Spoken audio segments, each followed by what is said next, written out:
Un des hommes les plus riches de l'Empire découvre que son épouse pleurait toutes les nuits dans le jardin, dissimulant un secret qui pourrait tout détruire. Ce qu'il pensait être un mariage parfait avec une dame de l'aristocratie se transforme en une découverte choquante qui ébranle les fondations de la haute société française. Vous allez découvrir comment un homme puissant a réagi lorsqu'il a appris que son épouse n'était pas celle qu'elle prétendait être. Mais la vérité derrière ses larmes était bien plus complexe qu'il ne l'avait jamais imaginé. La décision qu'il a prise cette nuit-là dans la chapelle a changé non seulement le destin des deux, mais a scandalisé toute la cour impériale. Préparez-vous à une histoire d'amour, de trahison et de courage, qui montre comment le pouvoir peut à la fois détruire et sauver une vie. Mais avant de continuer, vérifiez si vous êtes déjà abonné à la chaîne et écrivez dans les commentaires d'où vous regardez cette vidéo. En l'an 1867, alors que le Second Empire français connaissait son apogée sous Napoléon III, peu d'hommes possédaient autant de pouvoir et de richesse que le baron Auguste d'Alencourt. À 42 ans, il commandait un empire privé qui s'étendait des propriétés agricoles de la vallée de la Loire jusqu'aux prospères affaires d'exportation du port de Paris. Son hôtel particulier à Auteuil, érigé au sommet d'une colline, exhibait des jardins à la française et des salons décorés de meubles venus directement de Paris. Les soirées mondaines qu'il organisait réunissaient des politiciens influents et des artistes européens de passage dans la capitale impériale. Auguste avait bâti sa fortune non seulement en héritant des terres de son père, mais en développant les affaires avec une vision que peu d'hommes de son époque possédaient. Veuf depuis 5 ans, depuis qu'il avait perdu Isabelle lors d'un accouchement difficile, il s'était entièrement consacré à ses affaires. La douleur de la perte l'avait transformé en un homme encore plus calculateur et froid. Ses employés le respectaient, mais le craignaient aussi. Dans la société parisienne, il était connu comme un homme juste en affaires, mais implacable avec quiconque tenterait de le tromper. Ce matin de mars, alors qu'il révisait les registres comptables dans son bureau, Auguste ressentait le poids de la solitude. La maison, même remplie de domestiques, semblait vide. À 42 ans, il commençait à penser à la pérennité de son nom et de sa fortune. La France changeait rapidement, et il avait besoin d'un héritier qui puisse assurer la continuité de l'empire qu'il avait bâti. Ce fut lors d'un dîner à l'hôtel particulier du vicomte de Tournai qu'Auguste prit sa décision. Observant les familles présentes, avec leurs enfants jouant dans les salons, tandis que les parents discutaient politique et affaires, il réalisa ce qui lui manquait. Ce n'était pas seulement la compagnie d'une épouse, mais la perspective d'un avenir familial qui donnerait un sens à tout son travail. « Je dois me remarier », dit-il à son ami le plus proche, le commandeur Rodolphe Périer, tout en buvant un cognac français sur la véranda de l'hôtel particulier du vicomte. « Je ne peux pas permettre que tout ce que j'ai construit se perde faute d'héritier. » Rodolphe, homme expérimenté dans les usages de la haute société parisienne, acquiesça, pensif. « C'est une sage décision, Auguste, mais cette fois, choisissez avec la tête, pas avec le cœur. Vous avez besoin d'une épouse qui comprenne votre position et puisse être une véritable baronne. » Les jours suivants, Auguste fréquenta avec plus d'assiduité les salons de la cour. Il analysait les jeunes femmes célibataires avec le même regard méticuleux qu'il utilisait pour évaluer des affaires. Il lui fallait quelqu'un d'éduqué, de bonne famille, qui sache administrer une grande maison et représenter dignement son nom dans la société. Les mères de l'aristocratie parisienne perçurent rapidement ses intentions. Un veuf riche et influent comme le baron d'Alencourt était le parti le plus recherché de la capitale impériale. Les invitations pour les soirées mondaines, les bals et les dîners commencèrent à arriver quotidiennement à son hôtel particulier. Ce fut dans le salon de la baronne de Garenne qu'Auguste vit Hélène pour la première fois. Elle était assise dans un coin discret, conversant doucement avec une dame plus âgée. Elle portait une robe bleu marine, simple mais élégante, et ses cheveux châtains étaient attachés en un chignon bas qui mettait en valeur la délicatesse de son cou. Ce qui attira le plus l'attention d'Auguste ne fut pas seulement sa beauté sereine, mais la façon dont elle se comportait. Contrairement aux autres jeunes femmes qui tentaient d'attirer son attention avec des rires bruyants et des regards insistants, Hélène semblait indifférente à sa présence.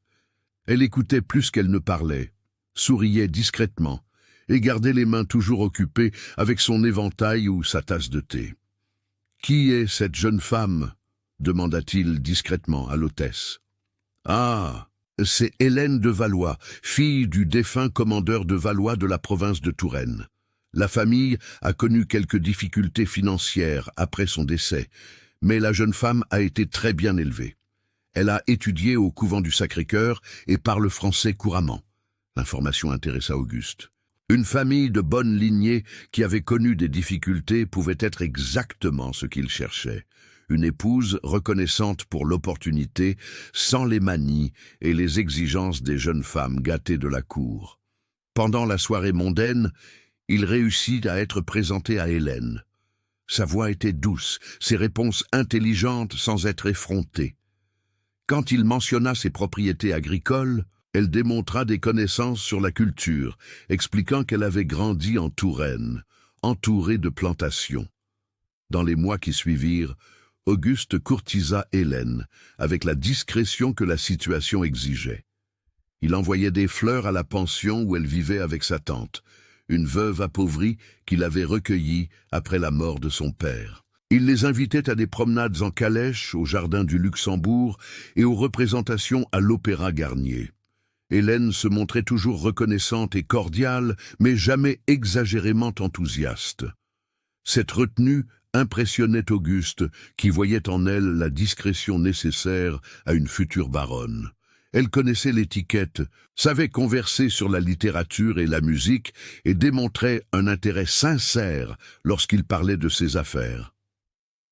Lors d'une promenade dans les jardins des Tuileries, Auguste réalisa qu'Hélène connaissait beaucoup la botanique.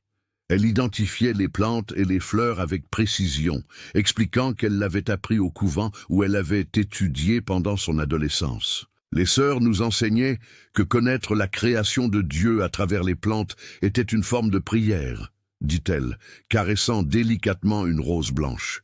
J'ai passé de nombreuses heures à prendre soin des jardins du couvent. Cette révélation plut à Auguste.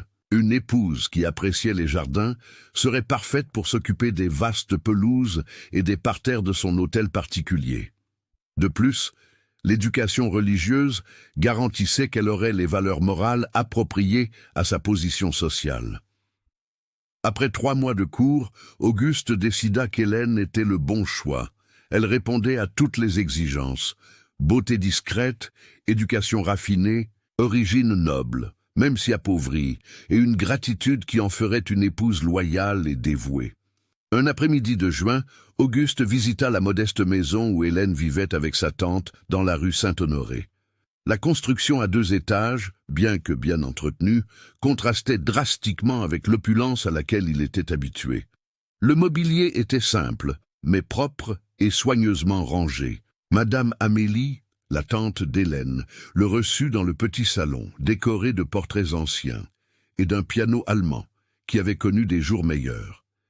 Hélène servit le café dans une délicate porcelaine, qui était certainement des reliques familiales des temps prospères. « Mademoiselle Hélène » commença Auguste, adoptant le ton formel que l'occasion exigeait. « Je viens ici aujourd'hui avec une proposition qui, j'espère, sera bien accueillie par vous. » La jeune femme baissa discrètement les yeux, les mains entrelacées sur sa robe grise.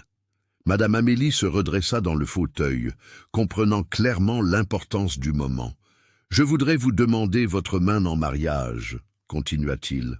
« J'admire votre éducation, votre prestance, et je crois que nous formerions un couple bien assorti. Je peux vous offrir une vie confortable et la position sociale que votre famille mérite. » Le silence qui s'ensuivit fut rompu seulement par le tic-tac de l'horloge murale. Hélène resta immobile, les yeux fixés sur ses propres mains. Madame Amélie fut la première à répondre. « Baron d'Alencourt, c'est un immense honneur de recevoir une telle proposition. Hélène est une jeune femme chanceuse. Quand Hélène leva finalement les yeux, Auguste y vit quelque chose qu'il ne parvint pas à déchiffrer complètement. Il y avait de la gratitude, oui, mais aussi une profonde tristesse qu'elle tentait de cacher.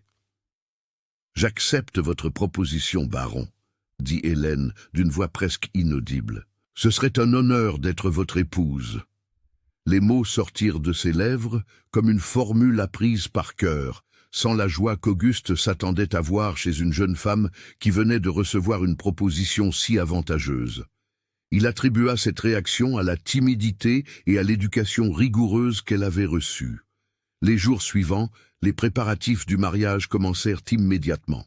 Auguste insista pour que la cérémonie soit digne de sa position sociale, même si Hélène aurait préféré quelque chose de plus simple. Il engagea les meilleurs fournisseurs de la capitale, des fleurs du fleuriste de la famille impériale, une robe de mariée cousue par la modiste française la plus renommée de la rue de la Paix et une fête dans le salon d'honneur de son hôtel particulier. Pendant les préparatifs, Hélène se montrait toujours coopérative, mais distante. Quand Auguste lui demandait son avis sur les détails de la fête, elle répondait poliment qu'elle faisait confiance à son bon goût. Cette déférence lui plaisait, confirmant qu'il avait fait le bon choix. Madame Amélie semblait réellement soulagée. Lors d'une conversation privée avec Auguste, elle confia « Baron, vous ne savez pas le poids que vous ôtez de mes épaules. Depuis que mon beau-frère est mort, je me suis inquiété de l'avenir d'Hélène. Elle mérite une vie meilleure que celle que je peux offrir. » Auguste vit des larmes dans les yeux de la dame et se sentit bien avec sa décision. Il ne gagnait pas seulement une épouse appropriée, mais exerçait aussi une forme de charité chrétienne en aidant une famille en difficulté. Le mariage fut célébré en l'église de la Madeleine le 15 septembre 1867. La haute société parisienne se pressa en masse pour témoigner de l'union du baron d'Alencourt avec la mystérieuse jeune femme de Touraine qui avait conquis son cœur. Hélène était éblouissante dans sa robe de soie blanche, ornée de dentelles de Bruxelles et de perles. Le voile, qui avait appartenu à la mère d'Auguste, encadrait son visage pâle de manière presque éthérée. Pendant toute la cérémonie, elle garda les yeux baissés, répondant aux vœux d'une voix ferme, mais sans manifester de joie. Auguste, impeccable dans sa redingote noire et son gilet de soie grise, se sentait triomphant. Il assurait la continuité de la lignée familiale et garantissait que sa fortune aurait une héritière digne pour l'administrer. La présence de figures importantes de la politique et des affaires confirmait sa position de premier plan dans la société impériale. La fête à l'hôtel particulier d'Auteuil fut somptueuse. 3 orchestres se relayèrent tout au long de la nuit. On servit du champagne français et des mets préparés par le chef qu'Auguste avait fait venir spécialement d'une grande ville gastronomique comme Lyon. Les jardins furent illuminés de centaines de lampions, créant une atmosphère magique qui impressionna tous les invités.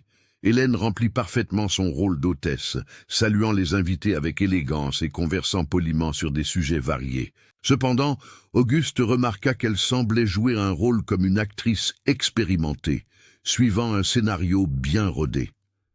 Pour la lune de miel, Auguste emmena Hélène dans sa propriété de Compiègne, dans la vallée de la Loire. La propriété s'étendait sur des milliers d'hectares, avec des plantations ondulant doucement sur les collines et un grand château colonial qui respirait tradition et prospérité. Hélène fut impressionnée par la beauté du lieu. Pour la première fois depuis qu'ils se connaissaient, Auguste vit un sourire sincère illuminer son visage lorsqu'elle contempla les jardins de la propriété, bien plus étendus et variés que ceux de l'hôtel particulier parisien. « C'est magnifique », dit-elle en marchant parmi les allées de palmiers impériaux. « Je n'ai jamais vu une propriété aussi bien entretenue. » Pendant les 2 semaines qu'ils passèrent à la propriété, Hélène sembla plus détendue. Elle se levait tôt pour se promener dans les jardins, s'intéressait au fonctionnement de la production et conversait longuement avec Madame Jeanne, l'ancienne gouvernante qui administrait le château depuis plus de 20 ans. Auguste fut satisfait de voir que son épouse s'adaptait bien à l'environnement rural. Hélène démontrait des connaissances pratiques sur l'administration domestique et se montrait respectueuse envers les employés, les traitant avec fermeté mais sans arrogance. Cependant, il remarqua qu'elle gardait une certaine réserve même dans les moments les plus intimes. C'était une épouse dévouée et respectueuse, mais il y avait une tristesse dans ses yeux qu'il ne parvenait ni à comprendre ni à dissiper. De retour à Paris, Hélène assuma avec compétence ses fonctions de baronne, réorganisa l'administration de la maison, supervisa les jardins avec des connaissances spécialisées et commença à recevoir les visites mondaines avec l'élégance que la position exigeait. Auguste fut impressionné par sa capacité administrative. En quelques semaines, Hélène avait amélioré l'efficacité des employés, réduit les dépenses superflues et introduit de petits changements qui rendirent l'hôtel particulier encore plus confortable et bien organisé. Elle se montra également une excellente hôtesse et les soirées mondaines qu'ils commencèrent à organiser. Elle conversait avec aisance avec les dames sur la littérature et la musique et démontrait un intérêt sincère lorsque les messieurs discutaient politique et affaires. Son éducation raffinée et sa discrétion conquirent rapidement l'admiration de la société parisienne. Cependant, Auguste commença à percevoir de petits détails étranges dans le comportement de son épouse. Hélène évitait certains salons, déclinait poliment certaines invitations et changeait de sujet lorsque certaines personnes ou familles étaient mentionnées. Un après-midi, en rentrant inopinément à la maison, il la trouva dans le bureau, lisant une lettre avec une expression angoissée.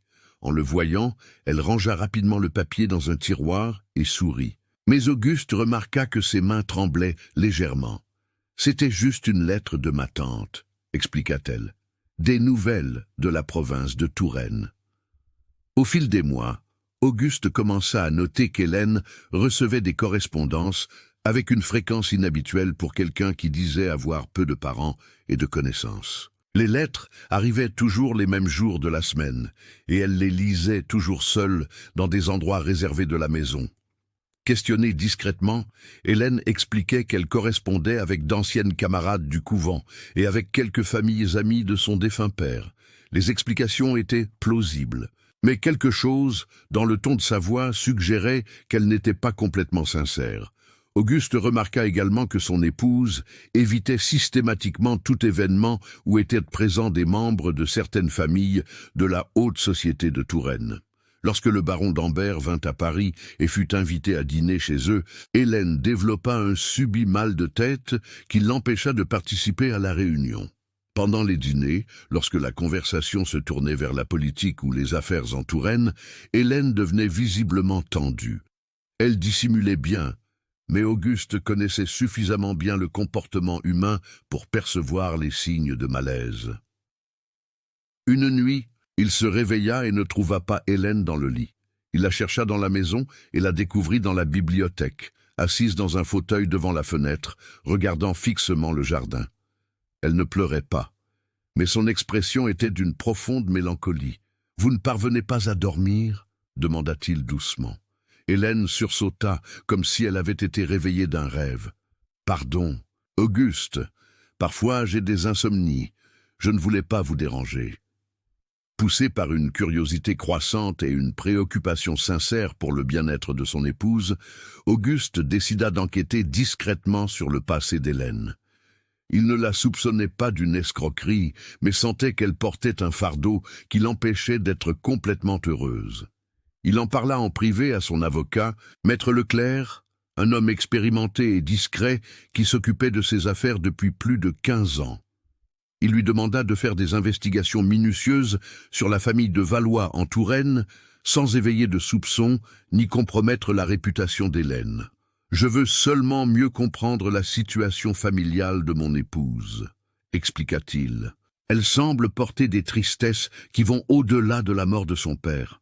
Peut-être pourrais-je l'aider si je sais exactement quelles sont ses préoccupations. » Maître Leclerc comprit parfaitement la demande. Il était courant que des hommes de la position d'Auguste veuillent mieux connaître les antécédents familiaux après le mariage, surtout lorsqu'il y avait des signes que tout n'avait pas été révélé pendant les fiançailles. En attendant les résultats de l'enquête, Auguste commença à observer plus attentivement le comportement d'Hélène. Il remarqua qu'elle évitait de sortir seule, même pour faire des achats ou des visites sociales. Elle demandait toujours à être accompagnée par lui ou par une femme de chambre de confiance. Il perçut également qu'elle démontrait une connaissance étonnamment profonde de l'administration domestique et des soins au jardin, comme si elle avait été formée dès son plus jeune âge à ces fonctions. Ce fut une nuit d'octobre, après un bal à l'hôtel du comte de Bellevue, qu'Auguste découvrit quelque chose qui le troubla profondément. Hélène avait passé la nuit entière à saluer les invités et à converser poliment, mais il remarqua qu'elle était devenue visiblement tendue lorsqu'elle aperçut un couple d'âge moyen qu'il ne reconnaissait pas. Sur le chemin du retour, Hélène resta en silence total, regardant par la fenêtre de la calèche avec une expression lointaine. Auguste tenta d'engager la conversation sur le bal, mais elle ne répondait que par des monosyllabes. En arrivant chez eux, Hélène se retira immédiatement dans ses appartements, prétextant la fatigue. Auguste resta dans le bureau, révisant quelques documents, mais une étrange inquiétude l'empêchait de se concentrer. Vers minuit, il décida d'aller dormir. En passant par le jardin, il vit une silhouette féminine marchant lentement entre les parterres de roses. C'était Hélène, toujours vêtue de sa tenue de bal, mais pieds nus et les cheveux défaits. Il se cacha derrière un arbre et observa, le cœur serré, son épouse s'agenouiller devant un banc de pierre et commencer à pleurer silencieusement. Ce n'étaient pas des larmes discrètes, mais un pleur profond et désespéré, comme si elle déversait une douleur qu'elle portait depuis longtemps. Hélène resta là pendant presque une heure, pleurant et murmurant des mots qu'il ne pouvait pas entendre. Auguste resta paralysé, ne sachant s'il devait s'approcher ou respecter ce moment d'intimité douloureuse. Les jours suivant l'épisode dans le jardin, Auguste fut tourmenté par les larmes secrètes d'Hélène. Pendant la journée, elle continuait d'être l'épouse parfaite, attentive, élégante, efficace dans l'administration de la maison.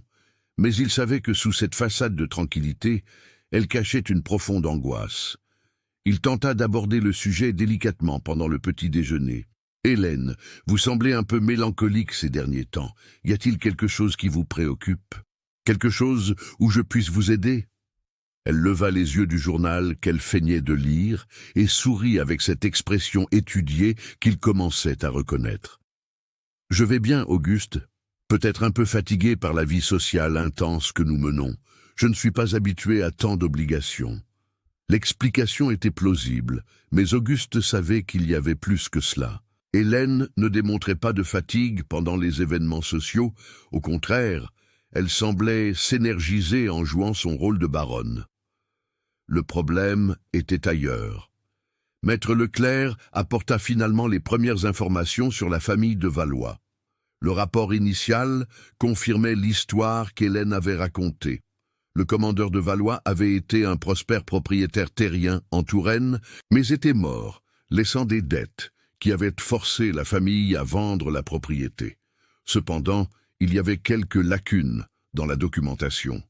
L'acte de naissance d'Hélène n'était pas dans les registres de la circonscription où elle était censée être née, et certains voisins de l'ancienne propriété donnaient des informations contradictoires sur la famille.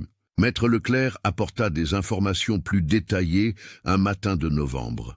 Auguste le reçut dans son bureau, impatient de connaître la vérité sur le passé de son épouse. « Baron, je dois vous dire certaines choses que j'ai découvertes, » dit l'avocat, adoptant un ton grave. « La situation de la famille de Valois est plus compliquée que nous ne l'imaginions. » Auguste se redressa dans le fauteuil, se préparant à entendre des révélations qui pourraient changer sa compréhension d'Hélène.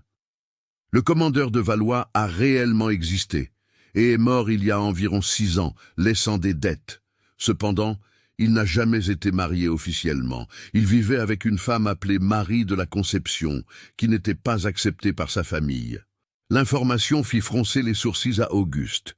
Et Hélène existe dans les registres du couvent Notre-Dame-des-Grâces, où elle a étudié de 12 à 18 ans, mais pas comme fille légitime du commandeur. Elle est enregistrée comme fille naturelle, élevée par les sœurs par charité chrétienne. Le silence qui s'ensuivit fut lourd. Auguste comprit graduellement les implications de ces mots. Hélène était une fille bâtarde, élevée dans un couvent, parce que sa condition sociale ne lui permettait pas d'être éduquée dans la société. « Il y a plus », continua maître Leclerc. « Selon mes sources, la véritable famille de Valois, les parents légitimes du commandeur, n'approuvaient pas l'existence d'Hélène. Quand il mourut, il y eut une dispute sur l'héritage, et elle fut pratiquement expulsée. » Auguste passa le reste de la journée à traiter les informations qu'il avait reçues. Beaucoup de choses commençaient à prendre sens. L'éducation raffinée d'Hélène, acquise au couvent, sa connaissance de l'administration domestique, sa familiarité avec les travaux manuels et les soins au jardin, expliquaient aussi sa réserve envers certaines familles de Touraine et son attention lorsqu'étaient discutés des sujets liés à sa terre natale. Hélène craignait d'être reconnue et exposée comme fille bâtarde dans la haute société parisienne. La situation était délicate, mais pas nécessairement dramatique. Beaucoup d'hommes de l'aristocratie avaient des enfants naturels, et certains les reconnaissaient même socialement. Le problème était qu'Hélène avait dissimulé sa véritable origine, se présentant comme fille légitime d'une famille noble. Pendant le dîner, Auguste observa son épouse avec de nouveaux yeux. Il voyait maintenant la tension constante qu'elle portait, la peur d'être découverte, l'angoisse de vivre un mensonge. Les larmes dans le jardin étaient le poids d'une culpabilité qu'elle portait seule. Hélène remarqua son regard plus attentif. « Un problème, Auguste ? Vous semblez préoccupé ? » « Juste des affaires, » répondit-il, décidant de ne pas aborder le sujet avant d'être sûr de la marche à suivre. « Rien qui doive vous inquiéter. » Mais Hélène ne fut pas convaincue. Auguste perçut qu'elle devint encore plus tendue après cette conversation, comme si elle pressentait qu'il avait découvert quelque chose d'important. Les jours suivants, Auguste prêta plus d'attention aux lettres qu'Hélène recevait.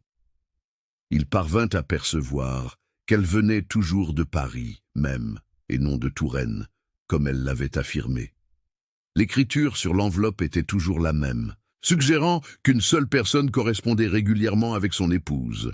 Un après-midi, feignant de partir pour une réunion d'affaires, Auguste rentra discrètement à la maison et observa Hélène de loin. Elle était dans le jardin, lisant l'une des mystérieuses lettres. Son expression était d'une profonde préoccupation et ses mains tremblaient visiblement. Après avoir lu la lettre, Hélène la plia soigneusement et la rangea dans une petite boîte qu'elle gardait cachée dans sa chambre. Ensuite, elle s'assit sur le banc de pierre où Auguste l'avait déjà vu pleurer et y resta pendant presque 1 heure, la tête entre les mains. Cette nuit-là, pendant le dîner, Hélène était visiblement abattue.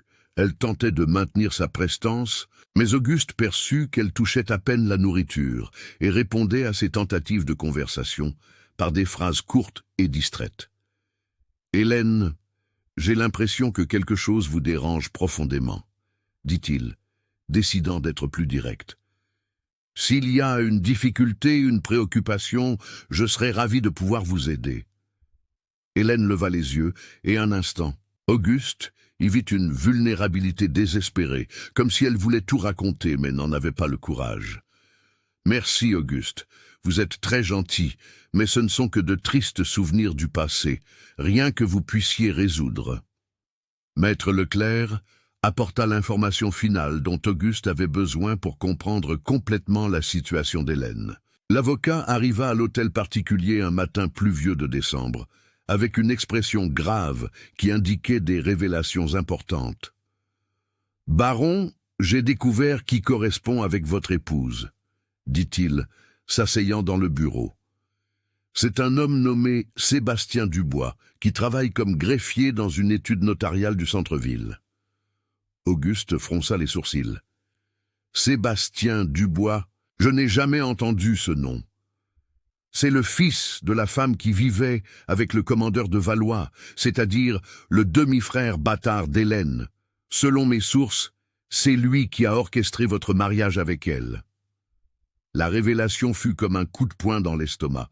Comment ça, orchestré? Sébastien a su que vous cherchiez une épouse et y a vu une opportunité de résoudre les problèmes financiers de la famille. Il a falsifié des documents qui prouvaient la légitimité d'Hélène, a inventé l'histoire de la famille ruinée et a réussi à la faire présenter dans les salons de la haute société. Auguste sentit un mélange de rage et d'admiration pour l'audace du plan. Et Hélène, était-elle au courant de tout? Apparemment oui, mais selon mes sources, elle ne voulait pas participer à l'arrangement. Elle a été pressée par son demi-frère qui a menacé de l'abandonner à son propre sort si elle ne coopérait pas. L'information finale expliquait tout. Les larmes secrètes, la tension constante, la peur d'être découverte. Hélène vivait avec la culpabilité d'avoir trompé l'homme qui la traitait avec tant de respect et d'affection. Auguste passa le reste de la journée à digérer tout ce qu'il avait découvert. Hélène n'était pas une escroqueuse ambitieuse, mais plutôt une jeune femme vulnérable qui avait été manipulée par son demi-frère pour résoudre des problèmes familiaux. Elle portait le poids d'un mensonge qu'elle n'avait pas créé, mais dont elle était devenue complice par nécessité. Pendant le dîner, il observa son épouse avec un mélange de compassion et d'admiration. Malgré vivre sous une tension constante, Hélène n'avait jamais manqué de remplir parfaitement ses devoirs de baronne. Elle s'était dévouée à être une bonne épouse, même en portant ce terrible fardeau. « Hélène, dit-il doucement, j'aimerais vous parler après le dîner dans le bureau. » Sa fourchette trembla dans sa main. « Bien sûr, Auguste. Un sujet spécifique. Je préfère en parler en privé. » Le reste du repas se déroula dans un silence tendu. Hélène parvint à peine à manger et Auguste remarqua qu'elle évitait de le regarder directement. Quand ils se levèrent de table, elle demanda la permission de se préparer, mais il vit dans ses yeux la peur de celle qui sait que l'heure des comptes est arrivée. Dans le bureau, Auguste s'assit derrière le grand bureau. Hélène resta debout, les mains entrelacées devant le corps, comme une enfant attendant une punition. « Asseyez-vous, je vous en prie, » dit-il gentiment. « Nous devons parler de certaines choses que j'ai découvertes. » Hélène s'assit sur le bord du fauteuil, rigide comme une statue. « Découvert quoi, Auguste ? Votre véritable origine, Sébastien Dubois, toute l'histoire que vous avez inventée pour pouvoir m'épouser. » Le silence qui suivit les mots d'Auguste sembla durer une éternité. Hélène resta immobile, les yeux fixés sur ses propres mains, comme si elle tentait de trouver la force de parler. Quand elle leva finalement les yeux, il y avait des larmes dans ses yeux. « Comment l'avez-vous découvert ?» demanda-t-elle d'une voix presque inaudible. « Cela n'a pas d'importance maintenant. Ce qui importe, c'est la vérité. Racontez-moi tout, Hélène, depuis le début. » Elle respira profondément, comme si elle se préparait à sauter d'une falaise. « Mon père, le commandeur de Valois, n'a jamais épousé ma mère. Elle n'était qu'une femme avec qui il vivait. Quand il est mort, les parents légitimes nous ont expulsés de la maison. J'avais 18 ans et je n'avais nulle part où aller. » Les mots sortaient avec difficulté, ponctués par des sanglots contenus. « Sébastien, mon demi-frère, m'a emmené à Paris. Il a dit qu'il y avait une opportunité pour moi de faire un bon mariage si je prétendais être une fille légitime. Je ne voulais pas, Auguste. Je savais que c'était mal. Alors, pourquoi avez-vous accepté ?» Hélène leva les yeux et Auguste y vit un désespoir profond. « Parce que je n'avais pas le choix. Sébastien a dit que si je ne faisais pas cela, il m'abandonnerait. Je n'avais pas d'argent. Pas de famille, pas de quoi me maintenir, une femme seule, sans protection. Vous savez comment est la société. » Auguste la sentit, comprenant la situation impossible dans laquelle elle s'était trouvée. « Et après le mariage, pourquoi ne m'avez-vous pas dit la vérité ? » « Parce que j'avais peur. Peur que vous me rejetiez. Peur de me retrouver sans rien. Et aussi parce que... » Elle hésita. « Pourquoi, Hélène ? » « Parce que j'ai appris à vous respecter, à vous admirer. Je ne voulais pas vous décevoir. » Auguste se leva et commença à marcher dans le bureau, digérant les paroles d'Hélène. « Et les lettres que vous recevez sont de Sébastien. » Hélène acquiesça, une nouvelle vague de larmes coulant sur son visage. « Il continue de me faire chanter. Il dit que si je ne lui donne pas d'argent régulièrement, il vous racontera tout, à vous et à toute la société parisienne. Combien d'argent? 500 francs par mois, murmura-t-elle. J'ai économisé sur l'argent de poche que vous me donnez, vendu quelques bijoux discrètement, mais il devient de plus en plus difficile d'obtenir cette somme sans éveiller de soupçons. Auguste sentit une fureur monter en lui, non pas contre Hélène, mais contre l'homme qui l'exploitait de manière si cruelle. Depuis combien de temps cela dure-t-il?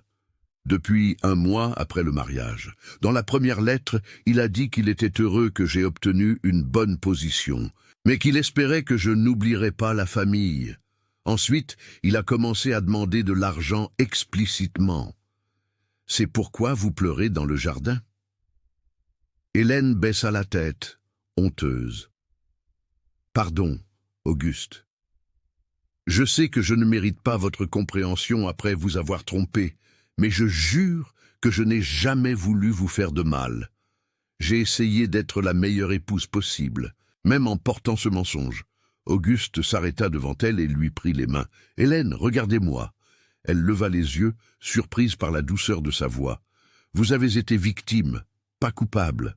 Vous avez été forcée à une situation impossible et avez fait de votre mieux. » Auguste lâcha les mains d'Hélène et retourna s'asseoir derrière le grand bureau. Son visage prit l'expression déterminée qu'elle avait appris à reconnaître lorsqu'il prenait des décisions importantes dans les affaires. « Sébastien Dubois doit être confronté, » dit-il d'un ton ferme. « Ce type de chantage ne peut pas continuer. » Hélène se leva, désespérée. « Non, Auguste, si vous le confrontez, il mettra sa menace à exécution. Toute la société saura que je suis une imposture. Votre réputation sera ruinée pour m'avoir épousée. »« Ma réputation est mon problème, » répondit-il calmement. « Et quant à vous, être une imposture, ce n'est pas vrai. Vous n'êtes peut-être pas né dans l'aristocratie, mais vous avez l'éducation, le raffinement et le caractère. Vous avez été une excellente baronne. » Hélène le regarda comme si elle ne pouvait pas croire ce qu'elle entendait. « Vous n'allez pas vous séparer de moi ? Hélène, écoutez bien ce que je vais dire. » Auguste se leva et alla vers elle. « Je vous ai épousée en cherchant une épouse adaptée à ma position sociale. J'ai trouvé bien plus que cela. J'ai trouvé une femme courageuse, intelligente, qui administre ma maison mieux que je ne l'espérais et qui a supporté seule un fardeau qu'elle ne devrait pas porter. » Les larmes revinrent aux yeux d'Hélène, mais maintenant elles étaient différentes, des larmes de soulagement et de gratitude. « De plus, » continua Auguste, « il y a quelque chose que vous ne savez pas. Mon propre grand-père était un fils naturel d'un notable. La différence est qu'il a eu la chance d'être reconnu par son père. Les origines humbles ne m'effraient pas, Hélène. Le caractère, oui. Et vous pensez que j'ai du caractère après vous avoir trompé ? Je pense que vous avez fait ce que toute personne ferait pour survivre. Et depuis, vous vous êtes comporté avec plus de dignité que beaucoup de dames nées dans l'aristocratie. » Le lendemain matin, Auguste convoqua Maître Leclerc pour une réunion urgente. Hélène, qui avait passé la nuit sans parvenir à dormir, était présente dans le bureau lorsque l'avocat arriva. « Maître Leclerc, je dois vous demander de localiser ce Sébastien Dubois et de prendre rendez-vous avec moi, » dit Auguste, sans préambule. « Aujourd'hui même, si possible. » L'avocat regarda Hélène, qui acquiesça discrètement, indiquant qu'elle était au courant de toute la situation. « Puis-je savoir quelle sera votre approche, baron ? » « Je vais lui faire une proposition qu'il ne pourra pas refuser, » répondit Auguste avec un sourire froid. « Sébastien a commis l'erreur de faire chanter la mauvaise épouse. » Hélène s'agita, inquiète, sur sa chaise. « Auguste, j'ai peur qu'il ne devienne encore plus dangereux s'il est confronté directement. Faites-moi confiance, Hélène. Les hommes comme Sébastien ne respectent que la force, et j'ai des ressources qu'ils n'imaginent même pas. » Maître Leclerc prit des notes. « Où voulez-vous que la rencontre ait lieu ? » ?»« Ici même, dans mon bureau, à 15 heures. Je veux qu'il vienne jusqu'ici et voie exactement à qui il a affaire. » Après que l'avocat fut parti, Hélène resta seule avec Auguste dans le bureau. Êtes-vous sûr que c'est la meilleure solution? Absolument. Hélène, vous devez comprendre une chose. Je ne suis pas arrivé là où je suis en étant passif face aux menaces. Sébastien a choisi le mauvais adversaire. Et s'il révèle tout quand même? Alors, nous affronterons les conséquences ensemble, mais je ne crois pas qu'il le fasse. Les hommes comme lui sont lâches par nature. Quand ils verront qu'ils ont perdu le pouvoir sur vous, ils chercheront d'autres moyens de survie. À 15 heures précises, Sébastien Dubois fut annoncé par le majordome. C'était un homme d'environ 40 ans, bien habillé, mais avec quelque chose de servile dans ses manières.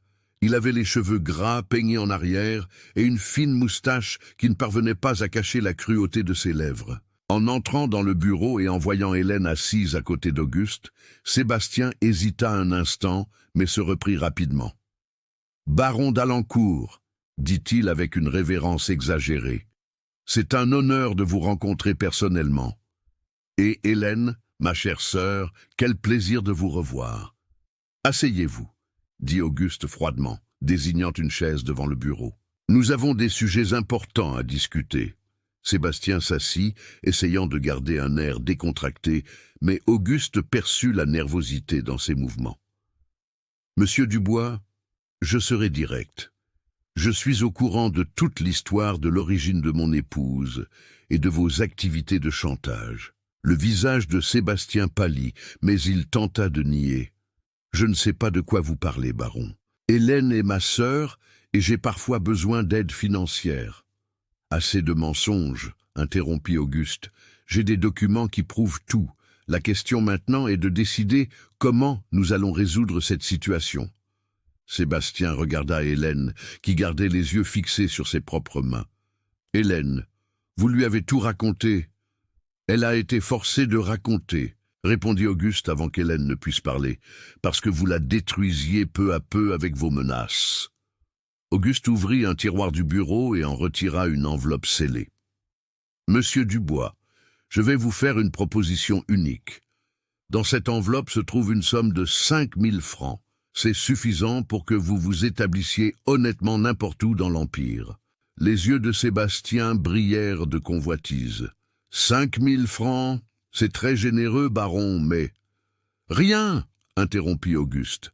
En échange, vous signerez un document renonçant à tout contact futur avec mon épouse et reconnaissant que vous n'avez jamais eu le droit de faire chanter notre famille.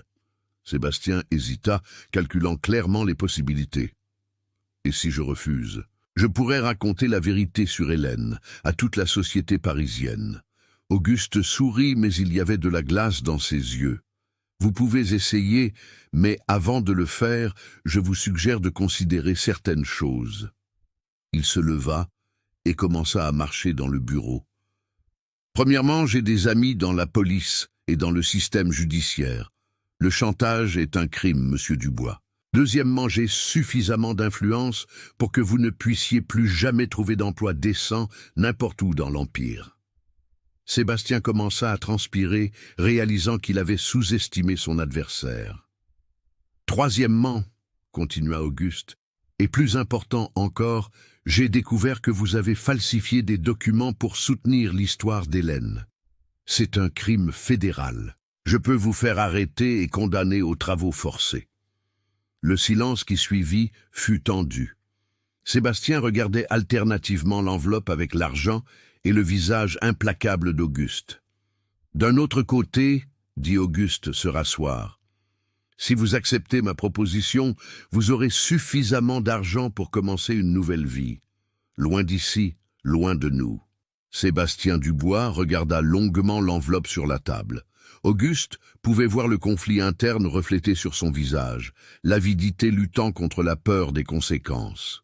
« Et si je suis d'accord » dit-il finalement. « Comment puis-je être sûr que vous ne me poursuivrez pas ensuite ? Parce que je n'ai aucun intérêt à poursuivre un homme qui ne représente plus de menace, » répondit Auguste. « Mon seul objectif est de protéger mon épouse et ma famille. Si vous sortez définitivement de nos vies, je n'aurai aucune raison de me soucier de vous. » Hélène, qui était restée silencieuse pendant toute la conversation, parla finalement. « Sébastien, acceptez la proposition. C'est plus que vous ne méritez. après ce que vous m'avez fait subir. Sébastien la regarda avec une expression qui mêlait ressentiment et défaite. Vous avez toujours été ingrate, Hélène. C'est moi qui vous ai arrangé cette vie de luxe. Vous m'avez fait chanter et m'avez torturé psychologiquement pendant des mois, répliqua-t-elle avec fermeté. Je ne vous dois rien et vous ne me devez rien. Maître Leclerc, qui assistait à tout en silence, posa 2 documents sur la table. Voici les contrats, dit-il, l'un reconnaissant le paiement et renonçant à tout contact futur, l'autre confessant la falsification de documents et s'engageant à ne pas répéter de tels actes. Sébastien prit les papiers et les lut rapidement. « Si je signe cela, je confesserai des crimes. »« Exact, » dit Auguste. « Ce sera notre garantie que vous respecterez l'accord. Si vous tentez de nous faire chanter à nouveau, ces documents iront directement aux autorités. » Après quelques minutes d'hésitation supplémentaire, Sébastien prit la plume et signa les 2 documents. « J'espère que vous serez heureux, » dit-il avec amertume. Auguste poussa l'enveloppe vers lui. « J'espère ne plus jamais vous revoir, Monsieur Dubois. » Après que Sébastien fut sorti de la maison avec l'argent et la promesse de ne plus jamais revenir, Hélène s'effondra dans une chaise, comme si toute la tension accumulée ces derniers mois avait finalement quitté son corps. « C'est fini, » murmura-t-elle, les larmes coulant librement sur son visage. « C'est vraiment fini. » Auguste s'approcha et s'agenouilla devant sa chaise, lui prenant les mains. « Oui, c'est fini. Vous êtes libre, Hélène. Mais, et maintenant? Que va-t-il se passer avec nous? Vous savez toute la vérité sur moi. Maintenant, dit Auguste doucement, nous pouvons commencer notre mariage pour de vrai, sans mensonge, sans secret, sans peur. » Hélène le regarda avec incrédulité. « Vous ne vous souciez vraiment pas de mon origine? » Hélène, ces derniers mois, vous avez prouvé être une épouse exceptionnelle. Vous avez administré ma maison avec compétence, représenté mon nom avec dignité, affronté seule une situation qui aurait détruit beaucoup de personnes. Cela vaut plus que n'importe quel acte de naissance. Il se leva et l'aida à se tenir debout. De plus, il y a quelque chose que je dois avouer. Quoi? Quand je vous ai épousé, je ne cherchais qu'une épouse adaptée à ma position sociale. Je ne m'attendais pas à tomber amoureux. Les yeux d'Hélène s'écarquillèrent. Tomber amoureux? Oui, Hélène.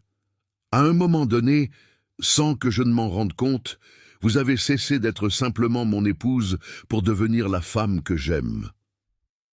Elle le regarda en silence pendant un long moment, comme si elle tentait de digérer ses mots. Moi aussi, murmura-t-elle finalement. Moi aussi je suis tombée amoureuse de vous. Et cela rendait tout encore plus douloureux, parce que je savais que je vivais un mensonge. Les jours qui suivirent la confrontation avec Sébastien, Hélène semblait une personne différente. La tension constante qu'elle avait portée pendant des mois avait disparu, remplacée par une sérénité qu'Auguste n'avait jamais vue auparavant. Elle recommença à sourire sincèrement, à s'intéresser au jardin avec une passion renouvelée et à participer aux conversations lors des dîners, sans la peur constante d'être découverte. Une semaine plus tard, pendant le petit déjeuner, Hélène fit une proposition qui surprit Auguste. « Je veux que vous le racontiez à la société, » dit-elle calmement. Auguste leva les yeux de son journal. « Comment ça? Je veux que tout le monde sache qui je suis vraiment. Je ne peux pas vivre le reste de ma vie en craignant que quelqu'un découvre mon origine. » « Hélène, ce n'est pas nécessaire. Sébastien est loin, il n'y a plus de menace. » « Ce n'est pas une question de menace, » répondit-elle. « C'est une question de dignité. Je veux que les gens m'acceptent ou me rejettent en sachant exactement qui je suis. » Auguste posa son journal et l'observa attentivement. « Vous êtes sûr? La société peut être cruelle avec ceux qu'elle considère inférieurs, je suis sûr, et si certaines personnes me rejettent, au moins je saurai que celles qui restent sont de véritables amies. » Le courage d'Hélène impressionna Auguste. Elle était prête à affronter le jugement de la société pour vivre avec authenticité. « Comment voulez-vous faire cela ?» demanda-t-il. « Nous pourrions organiser une soirée mondaine ? inviter toutes les familles importantes et vous pourriez annoncer publiquement ma véritable histoire. Et si la réaction est très négative? Hélène sourit avec une tranquillité qu'il n'avait jamais vue auparavant.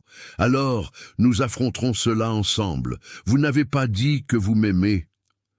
Auguste passa les jours suivants à méditer la proposition d'Hélène. Son courage l'inspirait, mais il comprenait les risques encourus. La haute société parisienne pouvait être implacable avec ceux qu'elle considérait comme des imposteurs. Finalement, il décida de soutenir la décision de son épouse. Si Hélène était prête à affronter les conséquences, il serait à ses côtés. Les invitations pour la soirée mondaine furent envoyées aux familles les plus influentes de la capitale. La baronne d'Alencourt conviait à une soirée spéciale en son hôtel particulier, avec musique, danse et une communication importante du baron. Hélène supervisa personnellement tous les préparatifs. Elle voulait que la maison soit impeccable, que la nourriture soit parfaite, que rien ne puisse être critiqué en dehors de sa propre origine. Maître Leclerc fut consulté sur les implications légales de la révélation. « Il n'y a pas de problème juridique », assura-t-il. « Hélène n'a pas commis de crime. Elle a été victime d'une situation créée par d'autres. » La veille de la soirée mondaine, Hélène était étonnamment calme. Elle passa la journée à s'occuper des jardins, à arranger les compositions florales, à vérifier chaque détail de la fête. « Vous n'êtes pas nerveuse ?» demanda Auguste, admiratif de sa tranquillité. « Je suis en paix, » répondit-elle. « Pour la première fois depuis des mois, je vais pouvoir être complètement moi-même. Cela vaut tous les désagréments que je pourrais affronter. » Cette nuit-là, avant de dormir, Auguste tint la main d'Hélène. « Quelle que soit la réaction des gens demain, je veux que vous sachiez que j'admire votre courage.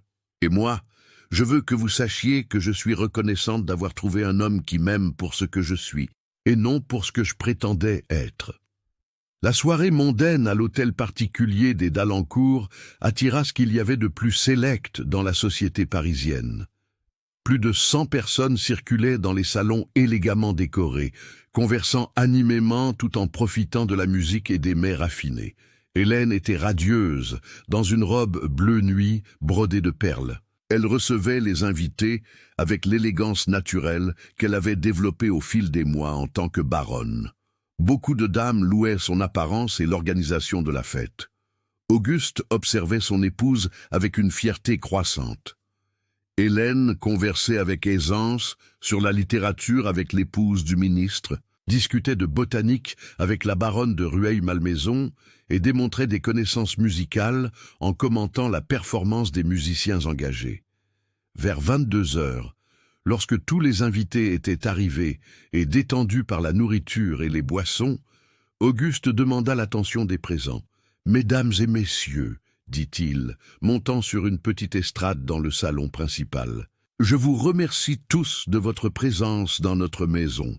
Cette soirée est spéciale, non seulement par la réunion d'amis chers, mais parce que j'ai une communication importante à faire. » Le murmure des conversations cessa. Tous les regards se tournèrent vers le baron, tandis qu'Hélène se tenait à côté de l'estrade, les mains entrelacées, mais avec une expression sereine. « Comme vous le savez, j'ai épousé Hélène il y a 1 an, et elle a été non seulement une épouse exemplaire, mais une baronne qui honore notre nom. Cependant, il y a des aspects de son histoire que je voudrais éclaircir publiquement. » Un murmure parcourut le salon. Les gens s'approchèrent, clairement curieux de ce qui allait être révélé. Auguste respira profondément et continua. « Hélène n'est pas la fille légitime du commandeur de Valois, comme on le croyait initialement.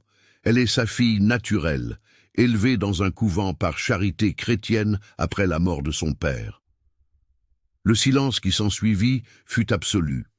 Auguste pouvait entendre le tic-tac de l'horloge murale dans le salon voisin. Les visages des invités affichaient des expressions qui variaient de la surprise au scandale. « J'ai découvert cette information il y a quelques semaines, » poursuivit-il, « et je voulais que tout le monde sache la vérité. Hélène a été forcée de dissimuler son origine par des circonstances qui échappaient à son contrôle, mais elle a fait preuve d'un courage exceptionnel en décidant de tout révéler publiquement. Quelques invités commencèrent à chuchoter entre eux. Auguste remarqua que certaines dames s'éloignaient discrètement d'Hélène, mais d'autres restaient à leur place, observant avec curiosité plutôt que mépris. « Je voudrais que tous comprennent, » continua Auguste d'une voix ferme, « que Hélène s'est avérée être une dame à tous égards. Son éducation, son raffinement et son caractère ne dépendent pas d'actes de naissance, mais de ses actions et de son comportement. » Il descendit de l'estrade et alla vers Hélène, lui offrant le bras. « J'ai la fierté de vous présenter mon épouse, non comme une imposture qui s'est repentie, mais comme une femme courageuse qui a choisi la vérité au lieu de la commodité. » Hélène s'inclina gracieusement devant les invités. « Je vous demande pardon à tous pour les malentendus, mais je ne regrette pas d'avoir trouvé une famille et un foyer dans cette maison. » Le silence, après les paroles d'Hélène, ne dura que quelques secondes, mais il parut une éternité. Puis, de manière inattendue, la comtesse de Léopoldine commença à applaudir lentement. Elle était l'une des dames les plus respectées de la société parisienne, et sa réaction influencerait beaucoup d'autres. « Baronne, » dit la comtesse, s'approchant d'Hélène, « j'admire votre courage. Il est facile d'être honnête quand on n'a rien à perdre. Difficile est d'être honnête quand on peut tout perdre. » D'autres invités commencèrent à s'approcher. Le vicomte de Tournai, ancien ami d'Auguste, salua Hélène chaleureusement. « Ma chère, vous administrez cette maison mieux que beaucoup de dames nées dans l'aristocratie. L'origine ne définit pas le caractère. » Cependant, toutes les réactions ne furent pas positives. Quelques familles plus conservatrices se retirèrent discrètement, murmurant des commentaires qui parvinrent aux oreilles d'Hélène. Elle garda sa prestance, mais Auguste percevait la tension dans ses épaules. La baronne de Garenne, qui avait joué un rôle déterminant dans la présentation d'Hélène à la société, semblait gênée. « Baronne Hélène, » dit-elle froidement, « il aurait été préférable que nous ayons su la vérité depuis le début. »« Vous avez raison, » répondit Hélène avec dignité. « J'aurais dû être plus courageuse dès le début, mais j'espère que vous pourrez comprendre les circonstances difficiles que j'ai affrontées. » Pendant le reste de la soirée, les invités se divisèrent clairement en deux groupes, ceux qui admiraient le courage d'Hélène et ceux qui se sentaient trompés et trahis. Les conversations étaient polies, mais Auguste pouvait sentir la tension dans l'air. Lorsque la fête touchait à sa fin, l'une des réactions les plus surprenantes vint de la personne la moins attendue. Madame Marie-Josée, épouse du ministre de la Justice et l'une des matrones les plus influentes de la société parisienne, demanda à parler en privé avec Hélène. « Ma chère, » dit-elle lorsqu'elles furent seules dans la bibliothèque, « je veux que vous sachiez que j'admire beaucoup votre décision de dire la vérité. » Hélène fut surprise. Madame Marie-Josée avait la réputation d'être extrêmement rigide quant aux conventions sociales. « Vous ne vous sentez pas trompée ? » « Mon enfant ?» répondit la matrone avec un sourire maternel. « Je vis depuis 60 ans dans cette société. J'ai vu des personnes d'origine illustre se comporter comme des sauvages, et des personnes humbles faire preuve de noblesse de caractère.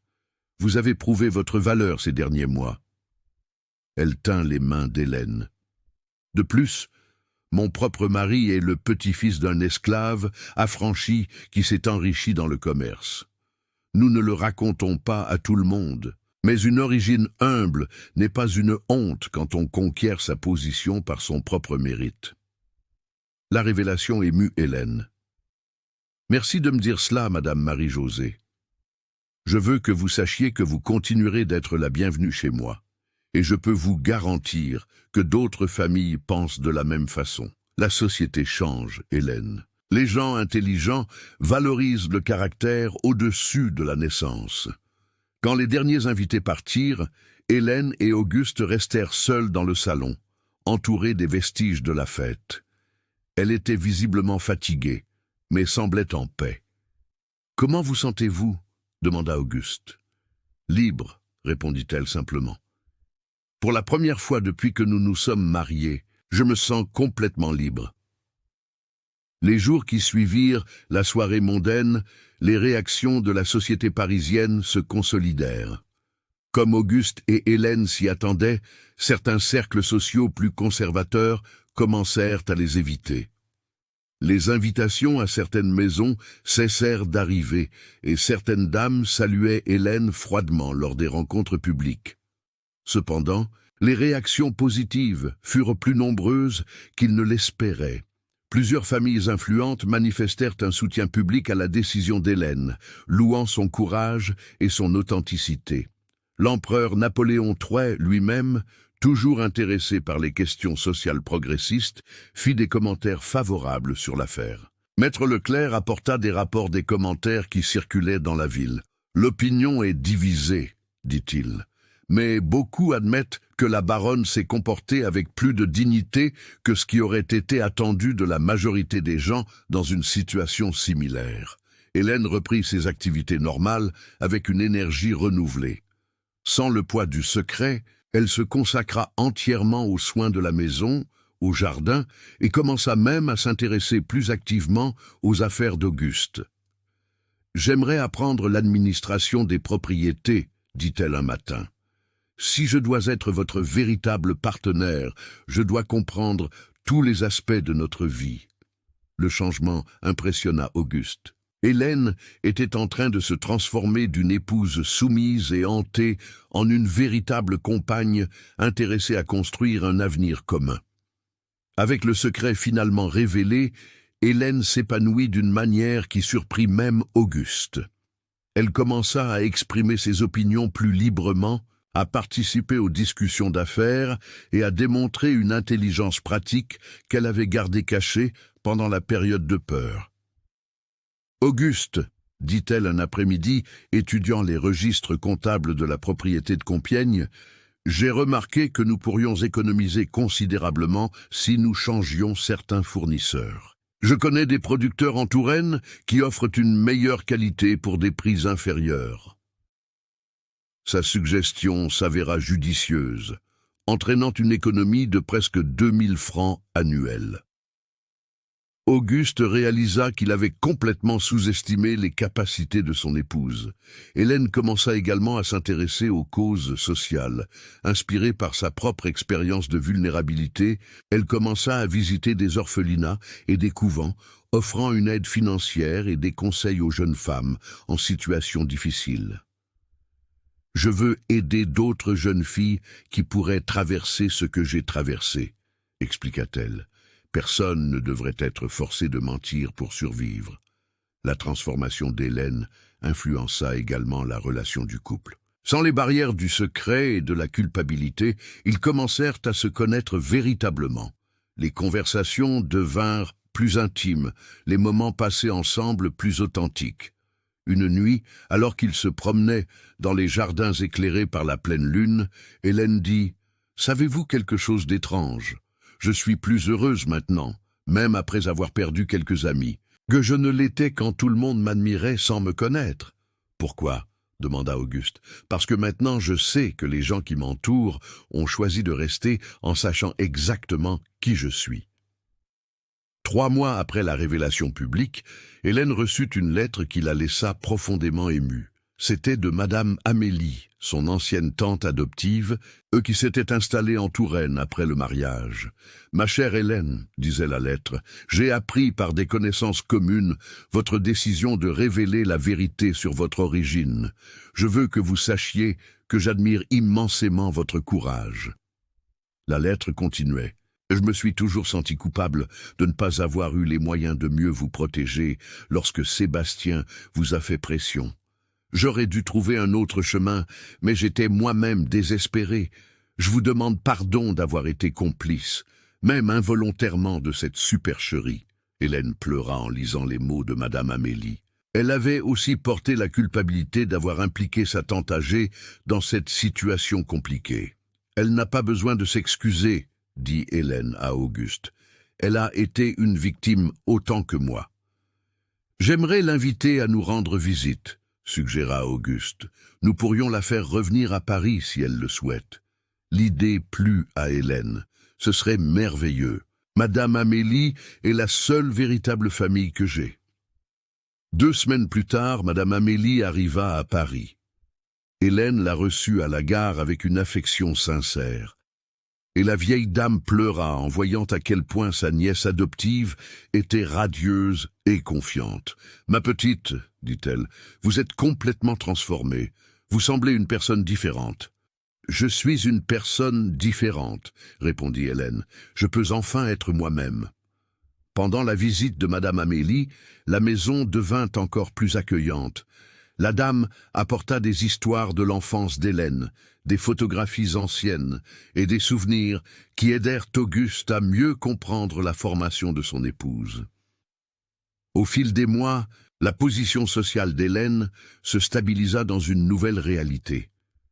Bien que certains cercles plus conservateurs continuassent à l'éviter, elle avait conquis le respect de personnes qui valorisaient l'authenticité au-dessus de l'origine.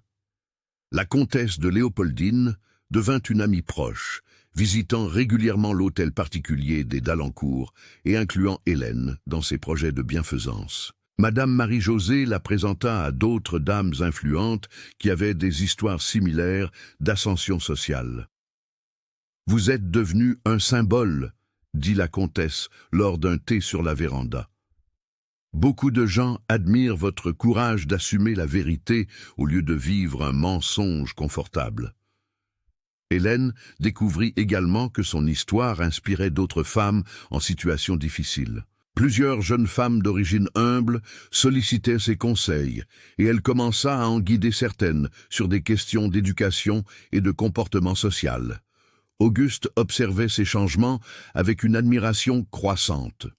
La femme qu'il avait épousée par commodité était devenue non seulement l'épouse qu'il aimait, mais une compagne qui enrichissait sa vie dans des aspects qu'il n'avait jamais imaginés. Lors d'un dîner avec des amis proches, le vicomte de Tournai commenta « Auguste, vous avez de la chance. Hélène est l'une des femmes les plus intéressantes de la société parisienne. Je préfère sa compagnie à celle de beaucoup de dames qui se vantent de leurs titres nobiliaires. » La transformation d'Hélène se refléta également dans son apparence physique. Sans la tension constante de la peur, elle paraissait plus jeune et plus vibrante. Ses sourires étaient sincères, ses yeux brillaient de confiance et sa posture transmettait une dignité naturelle. Pour le premier anniversaire de mariage, Auguste organisa une célébration intime pour la famille proche et les amis fidèles. C'était une réunion plus petite que la grande soirée mondaine de l'année précédente, mais beaucoup plus chaleureuse et authentique. Hélène était radieuse dans une robe vert émeraude qui mettait en valeur ses yeux. Elle circulait parmi les invités avec une naturelle qui contrastait complètement avec la tension qu'elle avait montrée pendant les premiers mois de mariage. Pendant le dîner, Auguste se leva pour porter un toast. « Il y a exactement 1 an, dit-il, levant sa coupe de champagne. J'ai épousé une femme que je pensais connaître. Aujourd'hui, je peux dire que j'ai épousé une étrangère et découvert une compagne extraordinaire. » Les invités applaudirent, mais Auguste continua. « Hélène m'a appris que le courage n'est pas l'absence de peur, mais la capacité de faire ce qui est juste, malgré la peur. Elle a affronté des situations qui briseraient des personnes plus faibles et en est ressortie plus forte. » Hélène fut émue par les paroles de son mari.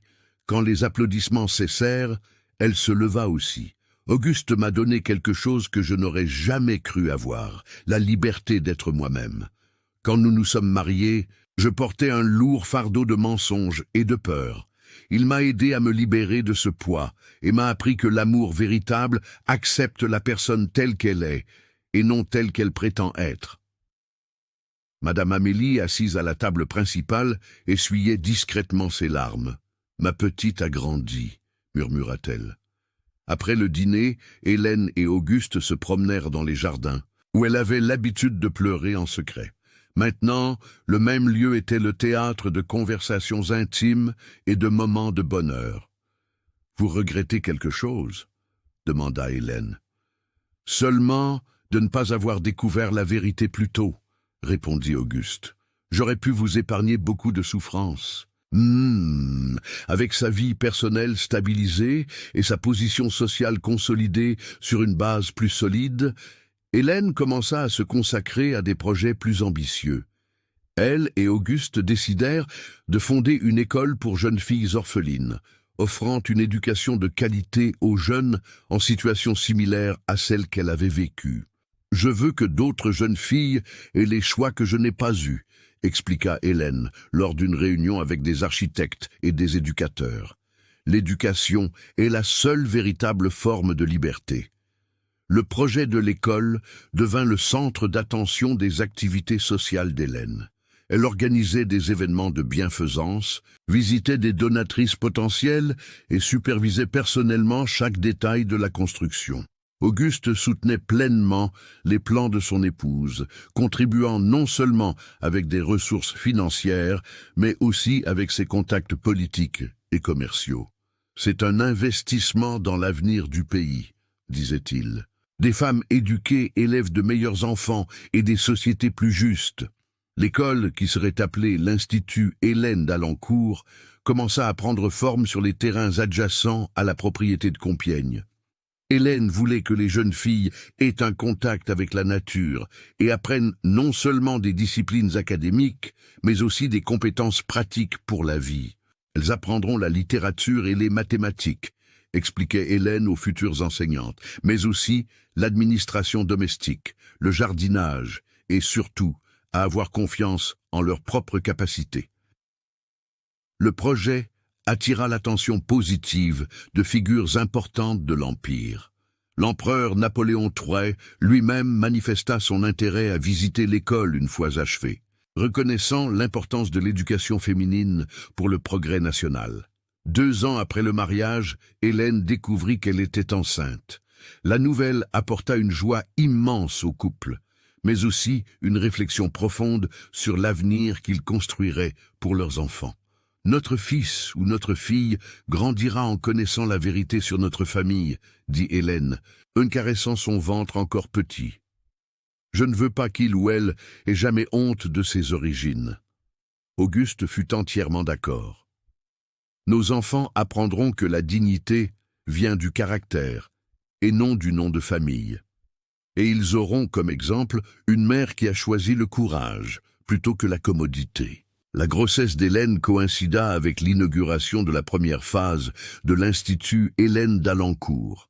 La cérémonie réunit des personnalités importantes de l'éducation et de la politique, célébrant non seulement l'école, mais aussi la transformation d'une jeune femme vulnérable en une femme influente et respectée. Pendant son discours d'inauguration, Hélène parla de sa propre expérience. Il y a quelques années, j'étais une jeune femme sans perspective, dépendante de la charité d'autrui. Aujourd'hui, j'ai l'opportunité d'offrir à d'autres jeunes filles ce que j'ai le plus désiré, la chance d'écrire leur propre histoire. Le premier groupe d'élèves de l'Institut comprenait 15 jeunes filles entre 12 et 16 ans, toutes orphelines ou issues de familles très pauvres. Hélène les visitait hebdomadairement, suivant personnellement leurs progrès et offrant une orientation maternelle. Chacune de ces jeunes filles a le potentiel de devenir une femme extraordinaire, disait-elle à Auguste. Elles ont juste besoin d'opportunités et de soutien. L'école devint un modèle pour d'autres initiatives similaires dans différentes provinces de l'Empire, établissant Hélène comme une pionnière de l'éducation féminine en France. Sur la véranda de l'hôtel particulier d'Auteuil, par un après-midi doré d'avril 1870, Hélène et Auguste observaient les jardins qu'elle avait transformés avec tant de soin. Hélène, alors enceinte de 7 mois, se reposait dans une chaise en osier, tandis qu'Auguste lisait des correspondances liées aux affaires de la famille. « Auguste, » dit-elle doucement, « il y a quelque chose que je veux vous dire. » Il posa les lettres et se tourna vers elle avec attention. « Qu'est-ce que c'est, mon amour ? Quand nous nous sommes mariés, vous avez dit que vous cherchiez une épouse adaptée à votre position sociale. J'ai trouvé bien plus que cela. » Auguste sourit, se souvenant de ses propres mots d'il y a des années. « J'ai trouvé une compagne, une partenaire véritable, la femme que j'aime. » Hélène tendit la main et il la prit délicatement. « j'ai aussi trouvé bien plus que ce que j'espérais. J'ai trouvé non seulement un mari, mais un homme qui m'a appris que l'amour véritable ne juge pas le passé, mais construit l'avenir. » Ils restèrent silencieux un instant, observant les fleurs qu'Hélène avait plantées et qui maintenant coloraient tout le jardin. C'était le même endroit où elle avait l'habitude de pleurer ses larmes secrètes, maintenant transformées en un symbole de renaissance et d'espoir. « Savez-vous ce qui m'impressionne le plus dans notre histoire ?» dit Auguste. « Quoi ? Qu'elle a commencé par un mensonge nécessaire et s'est transformée en la plus belle vérité que j'ai jamais vécue. » Hélène appuya sa tête sur l'épaule de son mari. « Et dire que j'avais tellement peur de dire la vérité, je pensais que je perdrais tout. Au lieu de cela, vous avez tout gagné. Vous avez gagné la liberté. Vous avez gagné l'amour véritable. Vous avez gagné le respect des personnes qui comptent vraiment. » Quand le soleil se coucha sur la ville de Paris, Hélène et Auguste restèrent sur la véranda, planifiant l'avenir de leur enfant, qui naîtrait bientôt, discutant des nouveaux projets de l'école et partageant la tranquillité de ceux qui ont découvert que l'amour véritable n'a pas besoin de masques ou de mensonges. « Maintenant que je sais qui vous êtes vraiment, » dit Auguste, faisant écho aux mots qu'il avait prononcés la nuit de la révélation dans la chapelle, « je peux enfin vous aimer vraiment. Et j'ai découvert que le courage d'être authentique est le plus grand cadeau que je puisse offrir à nos enfants. » L'histoire qui avait commencé avec des larmes secrètes et des peurs paralysantes s'était transformée en une leçon sur la force libératrice de la vérité et le pouvoir transformateur de l'amour véritable. Hélène avait cessé d'être la jeune femme hantée par le passé pour devenir une femme qui construisait activement un avenir meilleur, non seulement pour elle-même, mais pour toutes les autres femmes qui affrontaient des situations similaires. Dans le jardin, où résonnaient autrefois ces sanglots de désespoir, poussaient maintenant des fleurs qui symbolisaient la renaissance, l'espoir et la certitude que parfois, les plus belles fins naissent des débuts les plus difficiles.